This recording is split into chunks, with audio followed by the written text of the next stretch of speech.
right? Welcome everyone. In this video, we're going to be discussing the three-dimensional structure of a protein, which basically enables us to appreciate how the function correlates to the structure of a protein. And most of our studies as biochemists really has to do with structure-function correlation, as the function of a given protein is really determined by its overall structure. And its overall structure is determined by the sequence of amino acids that are present in that particular polypeptide chain. So it's really the primary structure of a protein that dictates its overall folding, and hence the function of the protein eventually. In the last chapter, we talked about the primary structure quite a bit, and what it involves is basically the sequence of amino acids in a given polypeptide chain. Now, if we have four or more amino acids in a given polypeptide chain, then we refer to those as proteins. But polypeptide is a general term that we use. All right, so now let's consider primary structure. So it refers to the sequence of amino acids. So one example can be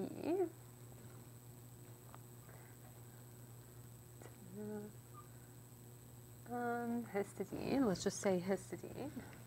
Just going to erase it.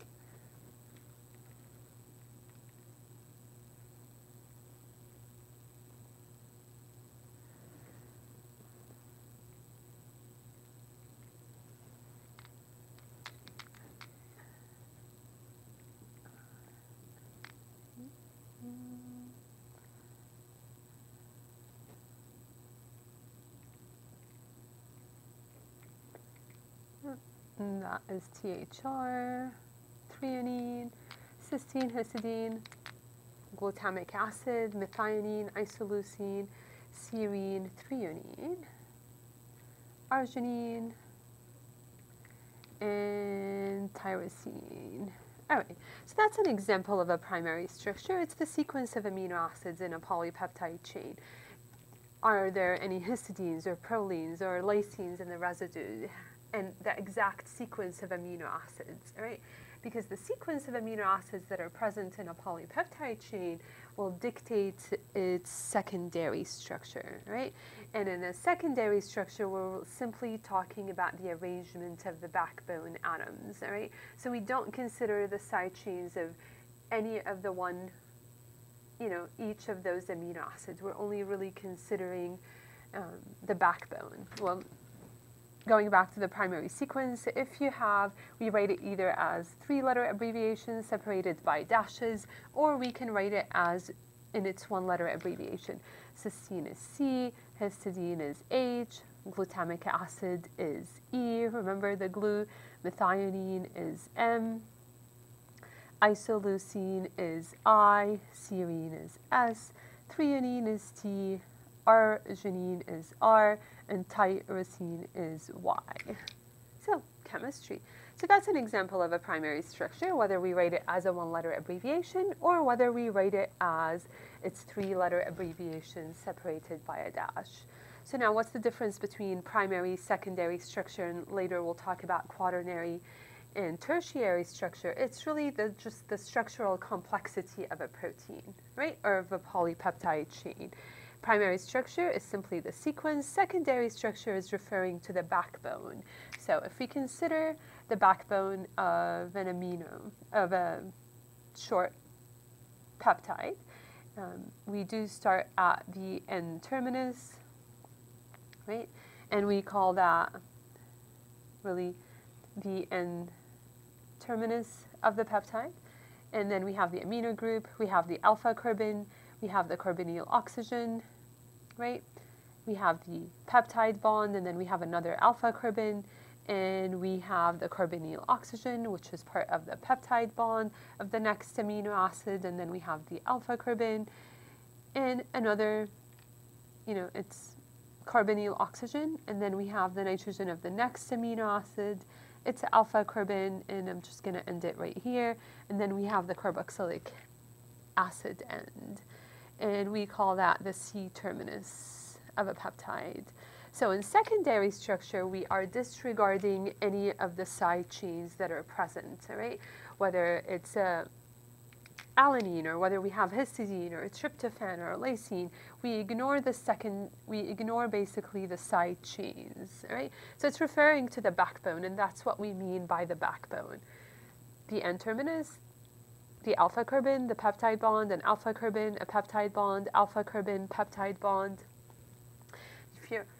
If you're ever unsure how many amino acid it is in a given peptide sequence, always look for your peptide bonds, right? Here are the peptide bonds. So in the secondary structure, it's talking about the spatial arrangement of this backbone. And we'll see that mostly they're stabilized by hydrogen bonding within the backbone, right?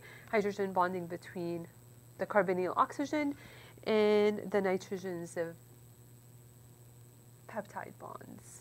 All right.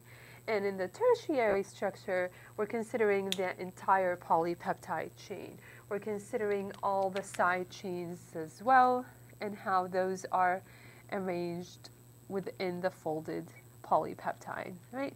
So we do consider the entire polypeptide and all the side chains. Does a given polypeptide or protein only have one type of secondary structure? No, we'll see later that a given polypeptide might be composed of one single secondary structure. The two most common ones are alpha helices and beta sheets. But we'll notice that a good number of proteins are composed of one or more secondary structures. All right. And that part of the protein is really a random coil as well. But that's the tertiary structure. All right. We do consider the R groups and the overall folding of the protein or the polypeptide chain. Now, if a protein is composed of a single polypeptide chain, then its highest order of structural complexity is really its tertiary structure. However, if we have a protein that's composed of more than one polypeptide chain, then its highest level of complexity is really its quaternary structure, right? Meaning, if you have a protein, and we'll just make that a protein, right? And if so that's the tertiary structure, right? It considers all, the entire protein and how it's folded. If that particular protein is composed of two different polypeptide chains, and we'll just draw one smaller and one bigger, then that would refer to its quaternary structure. We call this a subunit, and we call the other one a subunit as well, right? Meaning each polypeptide chain in a multi-subunit protein is known as a subunit, right? So that's the quaternary structure. And we'll see later that those subunits are typically held together through hydrophobic interactions as well as ion pair interactions. All right. So now let's consider the primary structure is simply referring to the sequence of amino acids. In its secondary structure, there's a number of different secondary structures that we'll talk about. One is an alpha helix, and notice they are stabilized by hydrogen bonding within the backbone, right? So the R groups are not drawn within that particular alpha helix. And then in the tertiary structure, we're including the entire polypeptide chain, all of its side chains, and if a given polypeptide has what we call a prosthetic groups, which are basically a non-protein component that is essential for the function of the protein. In this case, what is shown right here is a heme group or a porphyrin ring. It's a heterocyclic organic molecule that binds iron through its spiral-like ring structures and coordinates to oxygen. So that's an example of a tertiary structure. So we include as well all non-protein components that may be present in a folded protein that are essential for its function. Meanwhile, if that particular protein has more than one polypeptide chain, which again we refer to those as subunits, so how those subunits interact with one another is what we call the quaternary structure of a protein. And in the case of hemoglobin, hemoglobin has 4 different polypeptide chains. Each two are identical, so we call them alpha 1, alpha 2, beta 1 and beta 2, and the interaction between those 4 polypeptide chains is what we refer to as the quaternary structure. So does every single protein or polypeptide has a quaternary structure? No, only if it has more than one polypeptide chain. Okay, so what else can we say about a peptide bond? Well, in the 1930s and in the 1940s, Linus Pauling and Robert Corey decided to study the conformation of the peptides or of polypeptides. So they looked at the X-ray structure of different amino acids and different dipeptides and polypeptides, and what they noticed is that the peptide bond is quite rigid, right? So we have a peptide bond right here, and that what they noticed is that peptide bond has somewhat of a double bond character, which is really associated with the fact that you could draw resonance. So if you have this carbonyl oxygen, the nitrogen, right, you could move electrons and draw resonance, right? You could move electrons right here. You have a pi bond, a lone pair of electrons right there. So you could have something that looks like this. All right, so what they noticed is that it has a double bond character, which is what gives this peptide bond somewhat of a rigid-like structure and a double bond character. So when they looked at the bond length between the nitrogen bonded to the carbon of the carbonyl oxygen versus to the alpha carbon, that the actual bond length varied, right? 1.33 versus 1.46 angstroms, or 0.13 nanometers versus 0.146 nanometers. So it's slightly shorter, and that's because of that double bond character, right? Whereas that carbon-oxygen bond is slightly longer, and that's because of the pi orbital overlap, right? Okay, so it has somewhat of a double bond character. All right, and we just mentioned about the bond angles being slightly different, right? And a carbonyl oxygen was slightly longer than a typical ketone or aldehyde, and that's because of the overlap of those p or pi orbitals, right? P orbitals of the pi bond, right? And that's because of that resonance that we can actually draw in. Notice if you draw resonance, now you have the single bond right here, right? So which gives it a slightly larger bond length as compared to a typical ketone. Okay. And what can we say about the R groups within a folded polypeptide? So you have one R group, another R group. Because of this rigid structure, those R groups are really trans to one another, right? So they adapt trans conformation. So here's one, here's another. Cis conformations are possible anytime we have proline, and we talked about proline and how it's, so if you have a proline, you have a carbonyl oxygen, its nitrogen is really part of the bond, right? So it would typically favor cis conformation over trans conformation, right? Whatever they're attached to. All right, so how can we define, so we know that we have a rigid planar structure at each peptide bond, right? Which is right here that are circled. But is it only at a specific angle, or can we rotate? We know if we have a carbon-carbon double bond, single bond, we can rotate easily around a single bond, but not around a double bond.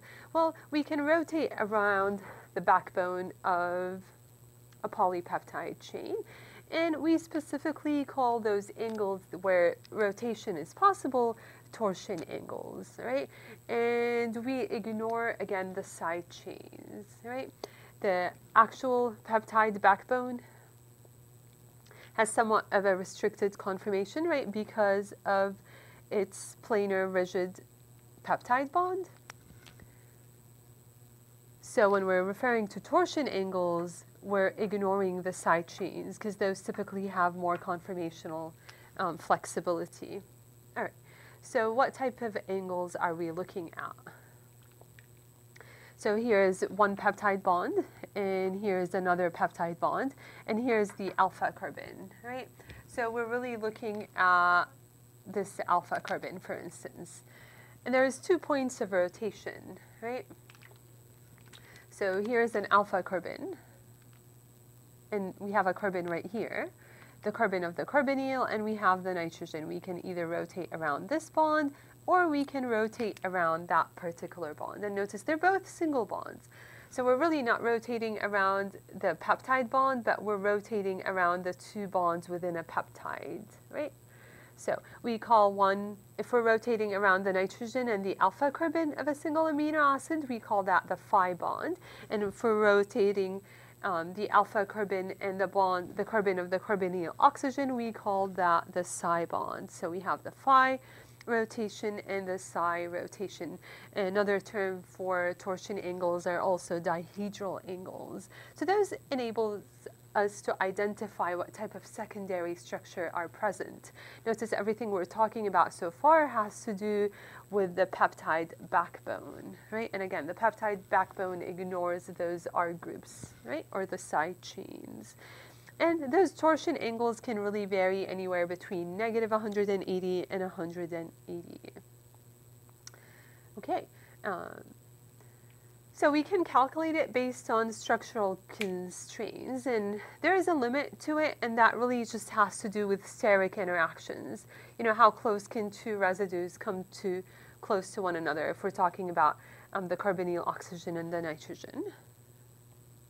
So we can actually take a look at it when we plot those dihedral angles, the one between the alpha carbon and the carbon of the carbonyl oxygen, or psi, and the one between rotation around the alpha carbon and the nitrogen, right? And we call that phi. And if we're measuring those dihedral angles and we plot them, psi over phi, that Reversechandran plot basically shows us allowable angles of different polypeptides that have been looked at, or there's torsion angles measured. The blue region is indicating allowed torsion angles, right? And again, except for glycine and proline, because if you think about glycine, its alpha carbon is basically simply 2 hydrogens, so it has more flexibility in terms of rotation. And if we think about proline, its nitrogen is part of the ring, so it has the most structural constraints. All right. And the green region is basically showing the outer limit, all right? Those are typically sterically allowed regions. There are times when the protein is within its outer limit of angles that have been observed. And the circles that are shown here are basically showing you some of the conformational angles of specific secondary structures that are observed, meaning if you determine the structural constraints of a polypeptide that you're studying via typically NMR spectroscopy, and then you go in and run molecular dynamic calculations to calculate how the protein or your polypeptide is folded based on the structural constraints that you get from studying its structure by means of nuclear magnetic resonance spectroscopy. That molecular dynamic software typically allows you to plot your angles on a Reversechandran plot. So you'd be able to see, does it more or less fit as an alpha helix, or as a parallel beta sheet, or an anti-parallel beta sheet, or is it similar to collagen, or is it a left-handed alpha helix, right? Or does it have more than one secondary structures? All right, so that's the Reversechandran plot. And again, the 2 exceptions are proline, right? You can't really do the rotation between negative 180 and 180. It's only to 160. And again, its side chain is connected to the nitrogen, right? That is part of the peptide bond, whereas glycine, that doesn't really have any structural constraints or much of it, because its alpha carbon has two hydrogens attached to it, so it can assume different conformations that other amino acids won't necessarily have. All right, so now let's talk about the secondary structure of a polypeptide. And now we're talking about the arrangements of those R groups, or the side chains. All right, so there are two common secondary structures that we'll encounter most, and those are alpha helices and beta sheets. And how can we identify them? Again, based on the torsion angles, right? Based on the phi and the psi torsion angles. And what we'll notice in most secondary structures, that they are held together through hydrogen bonding, right? And in secondary structure, we are still ignoring the side chain, and we're only talking about the peptide backbone. And hydrogen bonding can occur between a single polypeptide chain, between two adjacent polypeptide chains, between amino acid residues that are adjacent to one another in sequence, or that are far apart in sequence sometimes when we talk about beta sheets.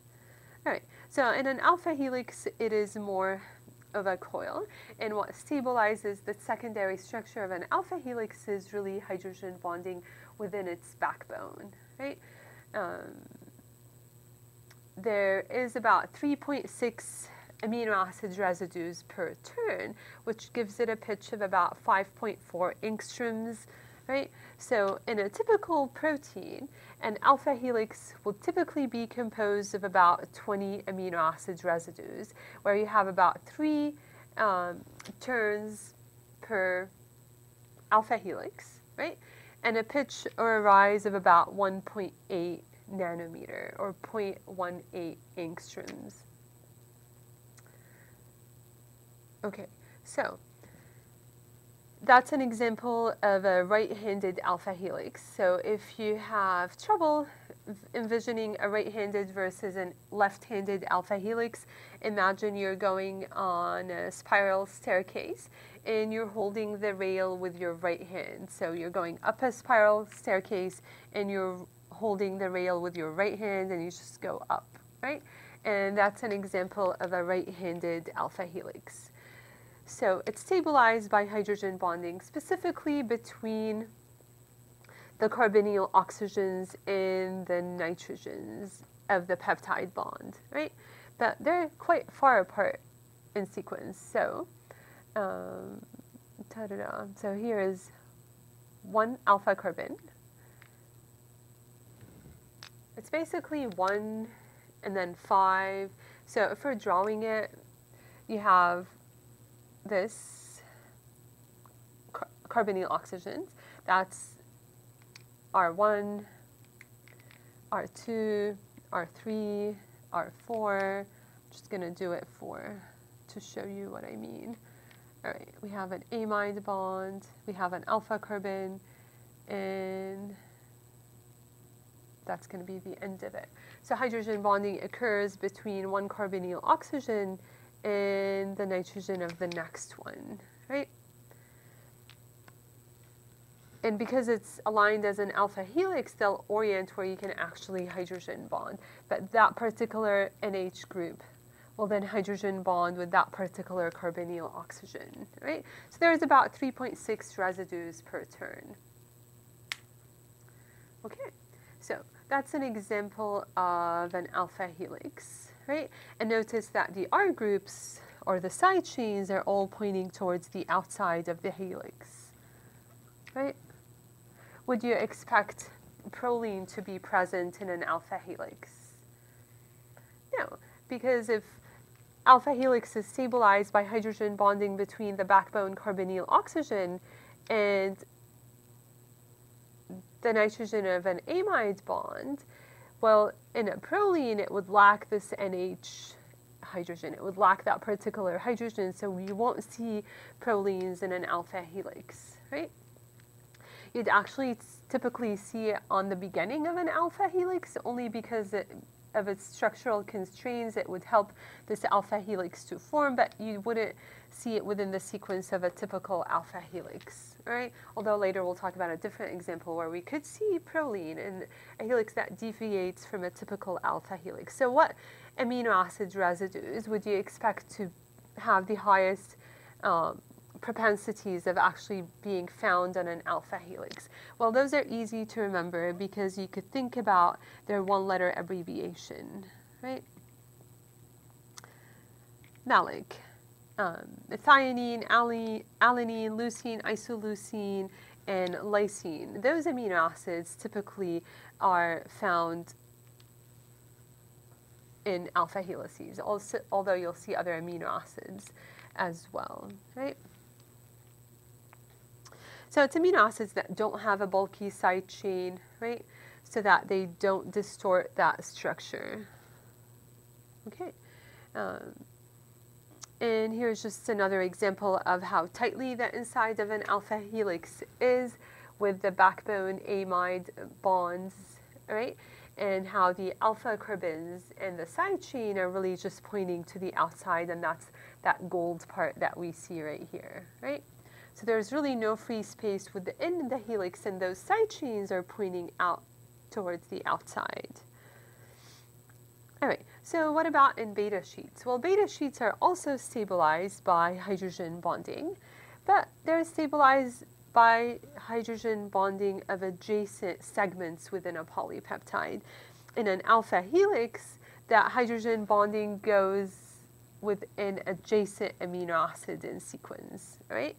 And between one segment of a polypeptide chain, whereas in a beta sheet, you have two different segments of amino acids in sequence, and those two segments are hydrogen bonded to one another. And again, hydrogen bonding is taking place between carbonyl oxygens and the backbone amide nitrogen, or NH bond.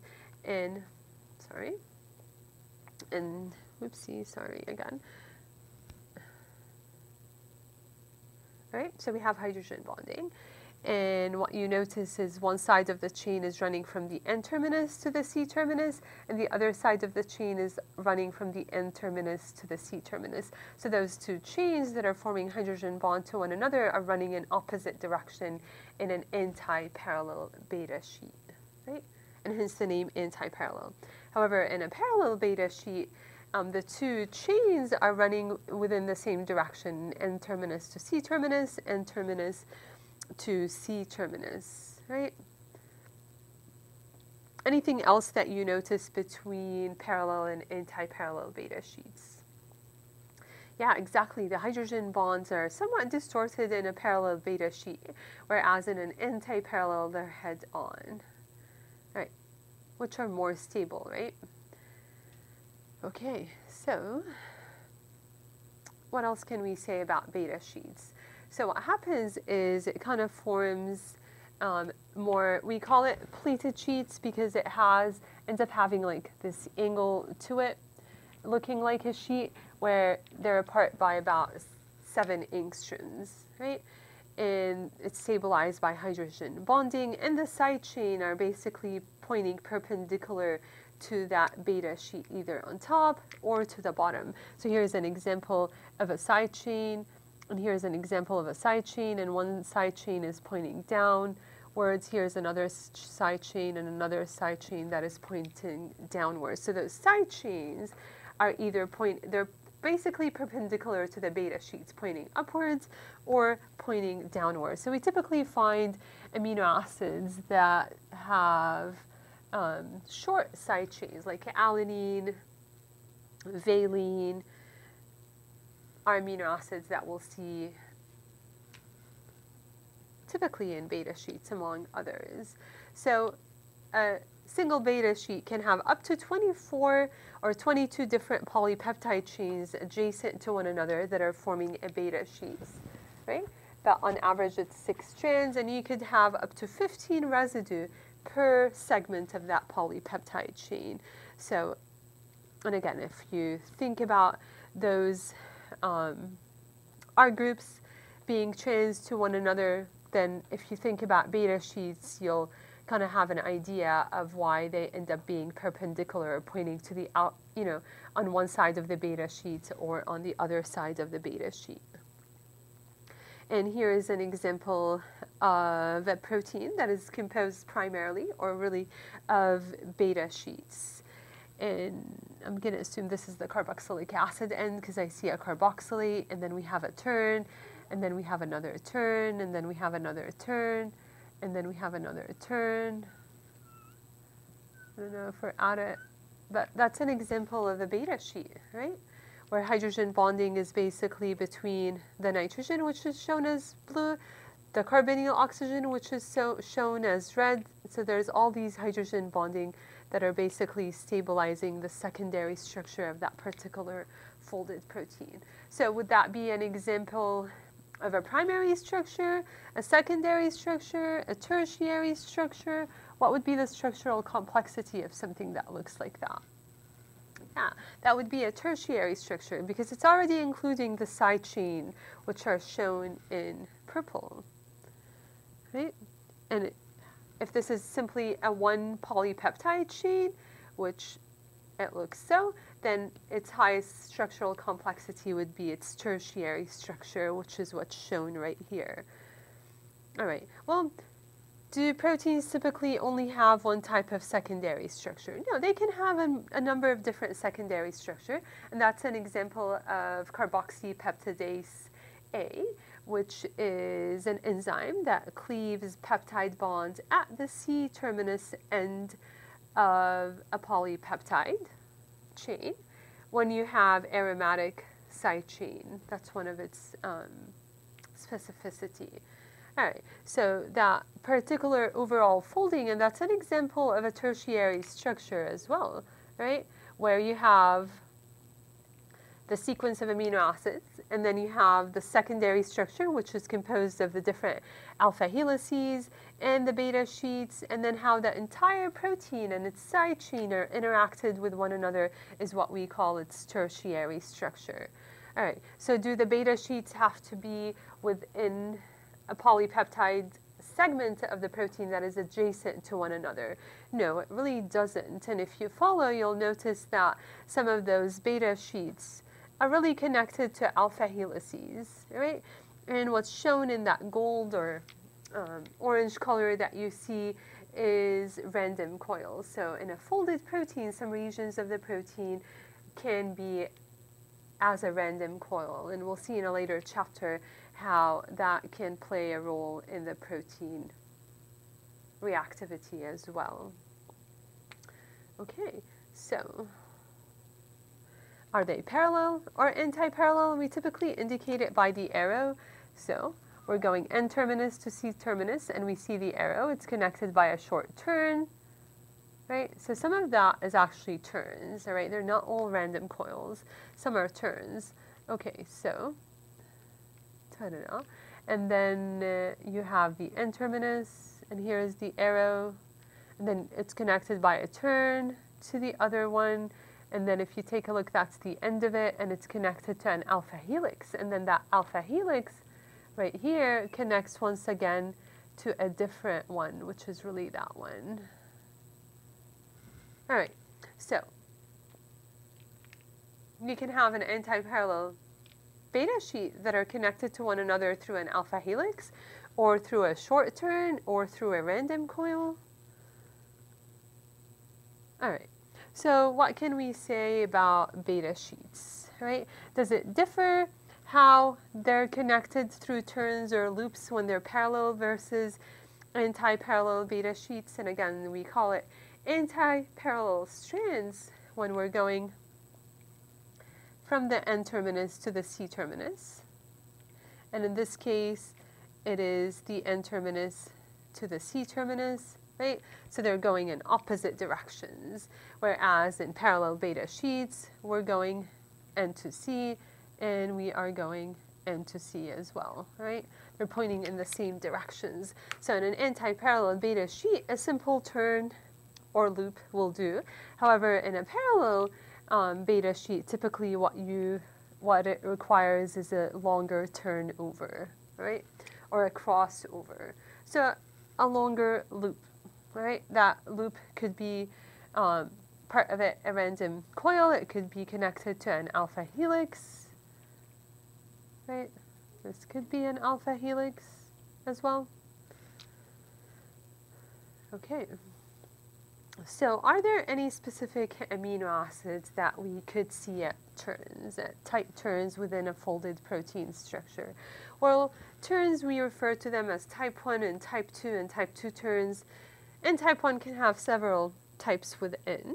And we count 4 amino acids within a turn. So anytime we're talking about a turn within a folded peptide, we're really referring to 4 specific amino acids. We just label them 1, 2, 3, and 4. 1, 2, 3, and 4. All right, and what I circled is basically the alpha carbons.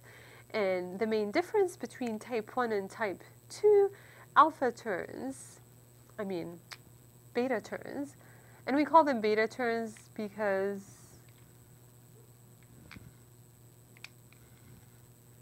we typically see them in beta sheets, right? So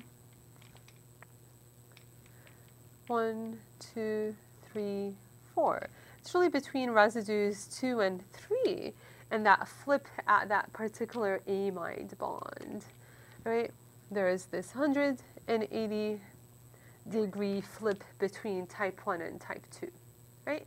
And notice that tight beta turn is stabilized by hydrogen bonding between the carbonyl oxygen of the first amino acid and the nitrogen of the last amino acid, counting 1 through 4. All right, well, what we see most is proline. Because of the structural constraints associated with proline residues, they're typically found as the second amino acid within a turn, right? That is typically proline. Oftentimes we could see proline, but typically in type 2, beta turn glycine is the second amino acid residues, right? But proline residues are quite common in beta turns. And again, the 180-degree flip is right here, and what causes it is what's next, what's coming next after that proline, right? It's flexible versus if you have something like proline on the second alpha carbon, or third, really, that's number 3. So the 2 amino acids or side chains right at the turn are 2 and 3. So anytime we talk about beta turns, we're referring to 1, 2, 3, 4 amino acid residues. Okay. And we will stop right there on secondary structure, and I will see you guys next time.